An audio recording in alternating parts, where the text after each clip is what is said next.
Democratic presidential candidate Tulsi Gabbard said federal authorities must release the findings of their investigation into the Saudi government's role in the 9/11 attacks. The Hawaii congresswoman said that families who lost loved ones in the attacks want the truth and they deserve the truth. Gabbard was joined by victims' relatives who have filed a federal lawsuit seeking the release of documents that they believe link the attackers to Saudi government officials.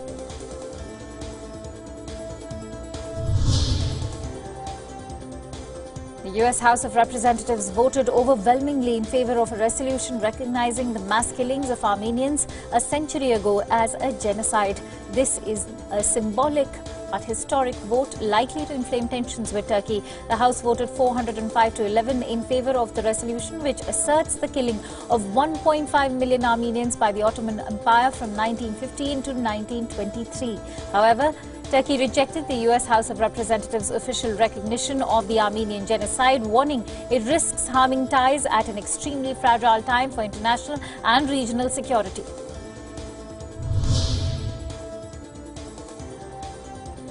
Boeing CEO Dennis Muilenburg apologized to the families affected by the two deadly 737 MAX crashes last year. Dennis acknowledged that some mistakes had been made by the company and he was sorry about it. He was testifying in front of the U.S. Senate committee at the anniversary of the second crash, which happened in Indonesia. Boeing is facing investigation by the Senate Congress Committee and the House Transportation Committee. A criminal probe is also on against the company by the Justice Department. Comfort and healing at this point convey our absence. Chicago's mayor accuses leaders of the city's teachers' union of holding up the resolution of a contract over political issues as a strike keeps classrooms closed. Mayor Lori Lightfoot said that Chicago teachers' union officials have demanded that she support state legislation affecting the district's appointed school board and labor laws. Lightfoot says those demands are a major block to reaching a deal that would end the strike that has kept students out of class for 9 days in the nation's third largest school district. The strike by 25,000 union members began on October 17th.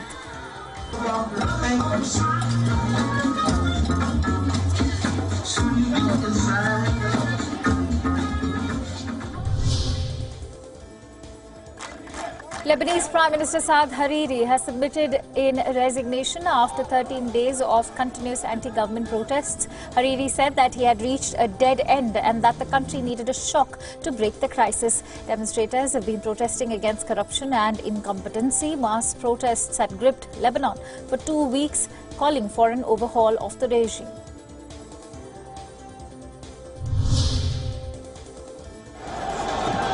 Chileans took to the streets, pouring by the thousands into the plazas and shutting down main boulevards in a sign that government promises of reform continue to fall short. Police in armored trucks watched over the gathering masses. The night before, vandals wreaked havoc, looting, setting fires and banging pots. President Sebastián Piñera's newly appointed spokeswoman Carla Rubilar condemned the previous night's mayhem, saying it did not reflect the wishes of the majority.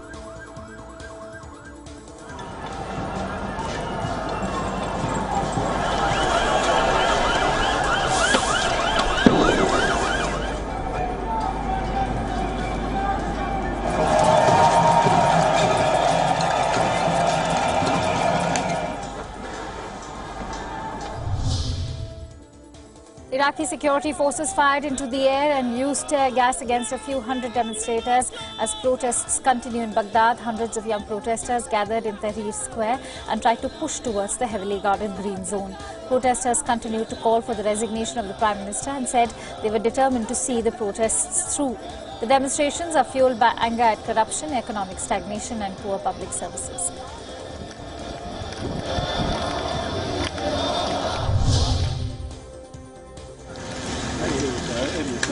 More than 1,000 people gathered outside Ukraine's President Volodymyr Zelensky's office to protest against the withdrawal of government troops in the east of Ukraine.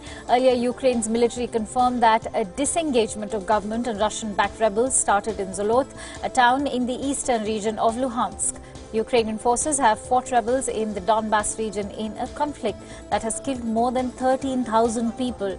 Both sides have agreed to modest troop withdrawals, but these have been disrupted many times by ceasefire violations.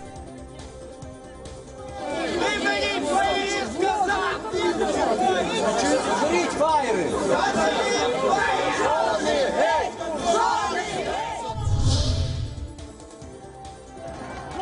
Protests over a disputed presidential election grips Bolivia. Police fired tear gas in the capital and the sitting president and opposition candidate wrestled over an audit of the results. The brief suspension of publication of the results from an electronic count of the October 20th presidential election has triggered protests and strikes that have closed roads, schools and businesses around the nation for more than a week. President Evo Morales, seeking a fourth term, was eventually declared the winner, prompting accusations of fraud from opposition candidate Carlos Mesa and his supporters.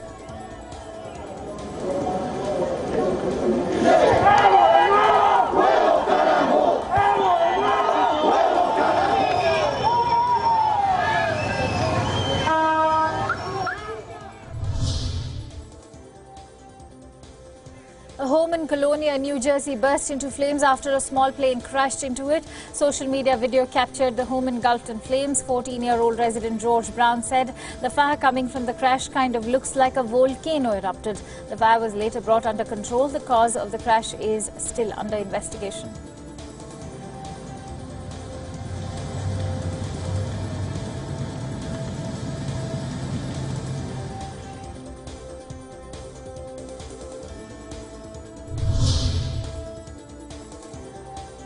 An Australian man has been sentenced to 36 years in prison for the murder and rape of an Israeli student.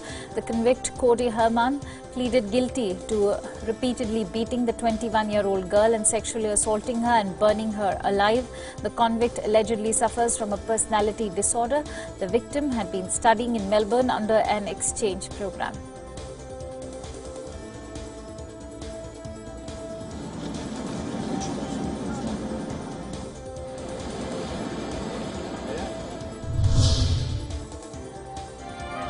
Italian Prime Minister Giuseppe Conte has expressed his support for the integration of North Macedonia into the European Union. Conte commented after a meeting with North Macedonian Prime Minister Zoran Zaev at the Palazzo Chigi in Rome. Zaev declared at the end of the meeting that his country was ready to enforce all reforms necessary to get on with the integration process to join the European Union. Yes. Russian President Vladimir Putin hosted his Cuban counterpart Miguel Diaz-Canel and congratulated him on his recent victory.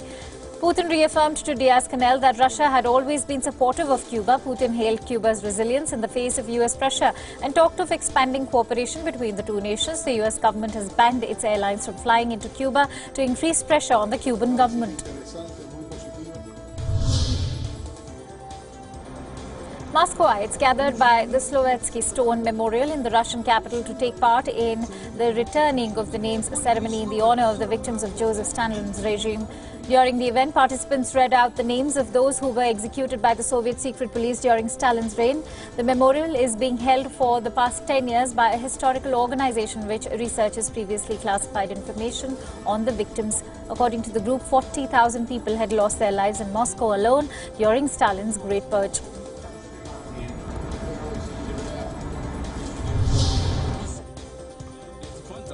At least 37 bodies have been recovered from a landslide in Bafoussam, western Cameroon. Heavy rainfall caused a hill to collapse that destroyed nearly a dozen homes. Rescue teams were at the landslide site digging to find survivors. The government said it had released $40,000 to help the local community.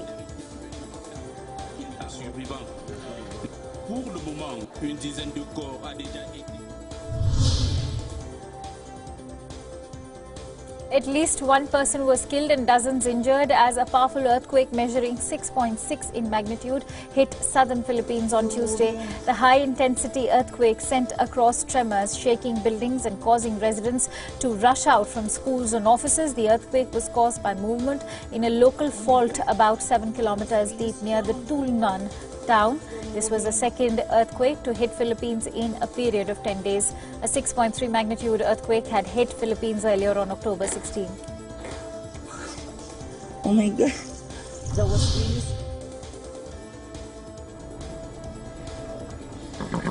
As a wildfire raged through Los Angeles' most expensive neighborhoods for a second day, forcing thousands to evacuate, the blaze has also had an impact on the city's equestrian population. Prince Toby is a 16-year-old horse who belongs to the Hammerberg family of an upscale neighborhood of Los Angeles. When the fire broke out in the early hours of Monday morning, Prince Toby was forced to flee the encroaching bushfires along with the Hammerbergs.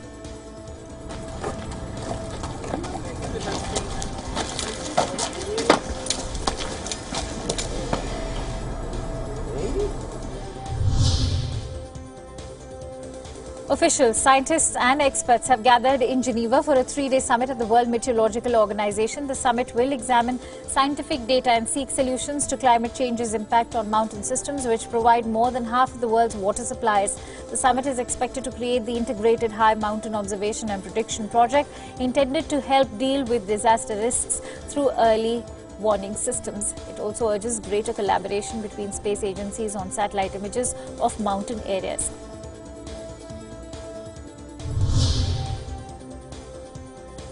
The 2019 World Laureates Forum has opened in Shanghai. The forum aims towards getting together top scientists from different regions across the world on one platform. Chinese President Xi Jinping called for all participants to jointly make contribution towards having a better future for human beings. Top scientists from around the world, including 44 Nobel laureates and 100 outstanding young scientists and academicians from China and abroad, will be participating in this forum. The forum is being held from October 29th till November 1st around the theme of science and technology for a shared future for mankind.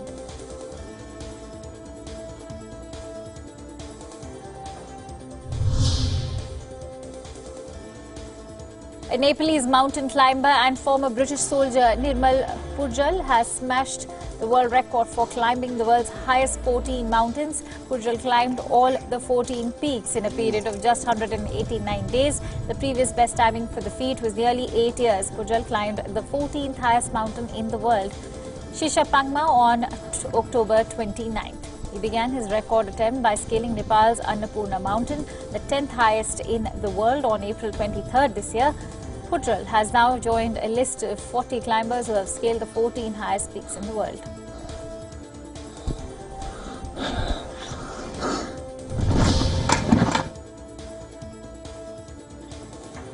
In a small neighborhood in Mexico City, a giant skeleton was seen breaking out of the ground in the middle of the street. Many residents also poured into the streets wearing traditional costumes on what is called the Day of the Dead.